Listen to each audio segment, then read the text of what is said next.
Alright, so here we are with a quick update of my 125 gallon saltwater tank. Tank's doing better now than it was. The diatoms are slowly disappearing.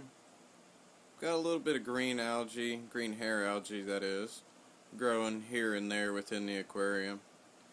Since the last video, I've upgraded, put two more 750 gallon hour power heads in there, and about another roughly 60 pounds, maybe 70 pounds of live rock, which is giving me a total of roughly 100 pounds here.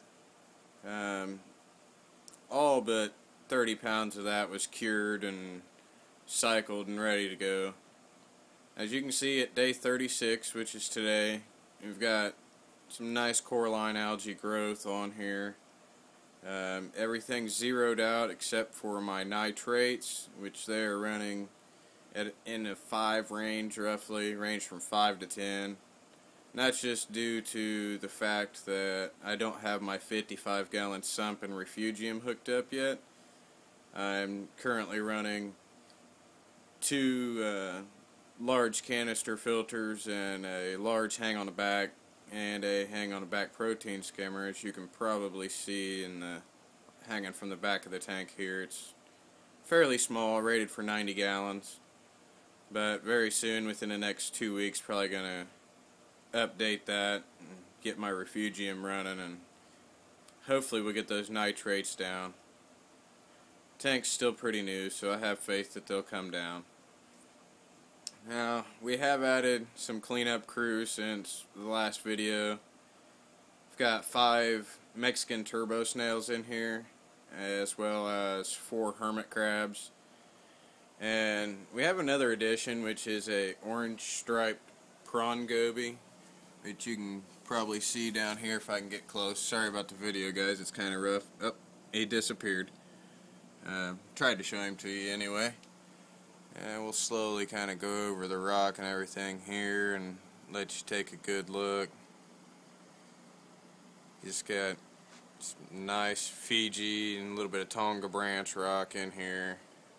Mixed it up a little bit. It's got some different types. You can see there's a turbo hiding down in that rock there. There's all kinds of goodies finally growing in here. Like I said, a couple more weeks I'll have some more upgrades going. I've got to get some more lighting. I'm running just about 100 watts of T8s right now, which I know I'll probably get some comments on that as far as the lighting's not enough for the tank, and I understand that. Mainly what I'm going after here right now is getting the tank cycled as stable as I possibly can. After setup, I've got an arm and a leg wrapped up in this tank right now, and the sump and refugium that I don't even have hooked up yet. So, just getting my money built back up to get my lights here, which will probably happen in the next 2 to 3 weeks, tops. I plan on running, and some of you guys may be able to help me out with this. Kind of having a dilemma on lights, not sure what to get. Considering getting a 72-inch set that has 8 T5s that are 39 watts apiece, and 3 250 watt metal halides, plus 4 clusters of 7 watt LEDs for a total of 1,134 watts. I know that the light itself would give me a high enough par rating for anemones, corals, pretty much anything else I'm wanting to run here. My main concern is I really would like to steer clear of a chiller, mainly because, well, chillers are expensive. The chiller probably cost me more than my lighting and part of my sump and everything combined there, so. Well, another quick view of the tank here. Just kind of give you a quick walkthrough and let you peek at it. But just wanted to kind of give an update here and show you the progress for anybody else that might be trying to get a saltwater tank started. I'd been in the freshwater hobby for, roughly 10 years. Couldn't find anything else that really excited me in the hobby, so decided to go saltwater. Was really nervous that it was going to be just really hard to do.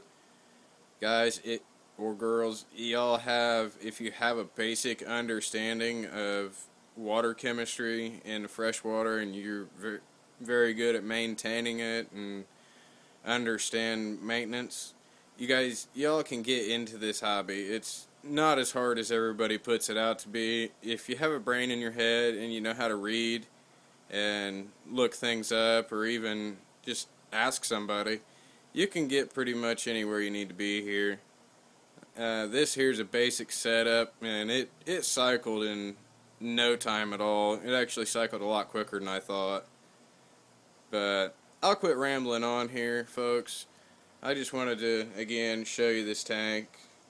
I'll apologize one more time for the video. It is on a cell phone. I'm a little shaky. I don't have a tripod or anything. Hopefully tax money comes in or whatever, I can get me a good camera to do some videos, because I would like to, get some informational videos going as far as what I've learned in the hobby so far. And it's really, I've learned a ton. So far it's an enjoyable hobby. Oh, by the way, folks, when you are doing this and you're starting into it, a saltwater master test kit that you're going to get at, say, PetSmart, Uncle Bill's, most of your local pet stores, it kind of leaves out one thing, in my opinion, and this is opinion only, is that it's leaving out the calcium test kit. Okay, you can do ammonia, nitrites, nitrates, and your pH. However, you cannot test your calcium. And I had to buy the kit myself, and I was a little bit surprised in the fact that when I tested this newly set up aquarium, this is only 36 days old, folks. The tank is 36 days old. I've done one 15% water change on it right after it cycled. I have added 0 calcium to it, and the calcium levels are up right at 500, which is pretty much the maximum you want for a reef aquarium from what I've read. So that would be probably one of my first tips as far as when your tank starts stabilizing, to watch your calcium, because just the Carib Sea, I believe it is, salt mix that I use, and the reef crystals, they have enough calcium in them that if you do your water changes, you shouldn't have to dose. Like I said, I've only done one water change since I've set this up, and the calcium is just extraordinary. Now, obviously, as you start adding corals and your coralline growth really starts picking up, your calcium levels will drop. Most of the time, it's nothing that a water change won't take care of. If not, you can go and get yourselves a calcium supplement. It's fairly cheap. If you're going for coralline, there's a Purple Up, the Kalkwasser. There's so many products out there. Some are more expensive than others, but primarily they all do the same thing. So, well, thank you for looking at this video. Again, sorry it's kind of shoddy. Just in case you all are wondering, this is where my sump's gonna go. I'm sorry, it's a little messy here. I need to pull all this out. You see, it's a mess at the moment. My wiring's all a mess. There's a Arena XP3 there. You see a bottle of calcium, which I have not needed to open yet, as I was saying. There's my protein skimmer I plan on using. It's a Red Sea Berlin Triple Pass. I do need to get a new pump for it. It's saying I need an 800-gallon-hour pump. I don't have one strong enough at the moment. And there's Arena XP4 that's probably carrying the main bio load for this aquarium right now, that and the 3. So, and the skimmer I'm currently running, as you can see here, it's a Red Sea Prism. It does pretty good. I clean it out about every 2 to 3 days, and it's got a lot of black, nasty gunk in it when I clean it out. So I know it is working. I do know I need a bigger one. Here's the Marineland. I've got it running open top. It's got If I open this up, all I'm running in it, there's bio wheel, you see some bio balls back here. That is all that this filter is running right now. I just kind of wanted to have it as a biological filter more than anything. Originally when I put it on here, I didn't even really want that. I had a very low circulation rate in this tank. Yeah, it was somewhere around 850 gallons an hour, I think, is what I was originally running. Now I'm probably up over 2,000 gallons an hour if you figure in my power heads and all that. So it is doing better. But alright folks, well, there's one of my favorite rocks there. It's got some neat stuff growing on it. But alright, well, thank you folks for looking at my video. I will have some more videos coming soon, hopefully some better quality.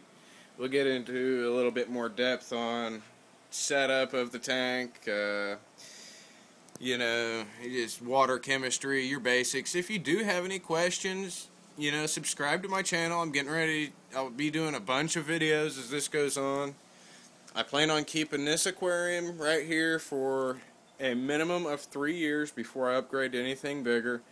So I should always have plenty of new things, new adventures for everyone to look at and learn. And I'm going to let everybody know how I do this, going through step by step. As I learn this, I want to put my information out there for any other newbies in this hobby.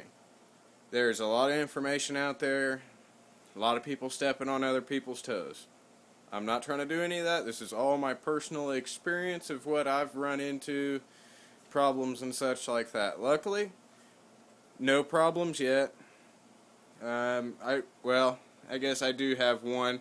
This is something that I've been told everybody's going to run into at one point or another if you've got live rock, especially used live rock or anything. If you look down in here, folks, see if I can get it on the camera. It's hiding from me, I believe. Anyhow, if you can see it there, there's one tiny spot of Aptasia hiding right in there, mixed in around some diatoms and algae, which I'm going to hit it with some calc washer solution here in a little while, and that'll take care of it. A lot of people say that the calc washer won't take care of it. One of my local pet stores here in Indiana actually swears by it, and he had a tank. I've personally been watching him for a while doing this tank, and it really worried me the first time I got that Aptasia like that there. Really, guys, just give it calc washer. When I treat this, I will see if I can put a video on of how to kill Aptasia using calc washer mix. It's very simple. Now you can't do, you know, 50 or 60 pieces of Aptasia in one day with this, because the calcium is just going to raise in your tank beyond belief, and that's just going to be bad overall. So, you know, you get a polyp of it here and there, you can easily take care of it. Alright, I've already wasted enough of y'all's time. If this is interesting to you, you know, rate it good or bad. Let me know what you'd like to see or what you wouldn't like to see anymore. So, just enjoy the video and leave me some comments, a little bit of feedback.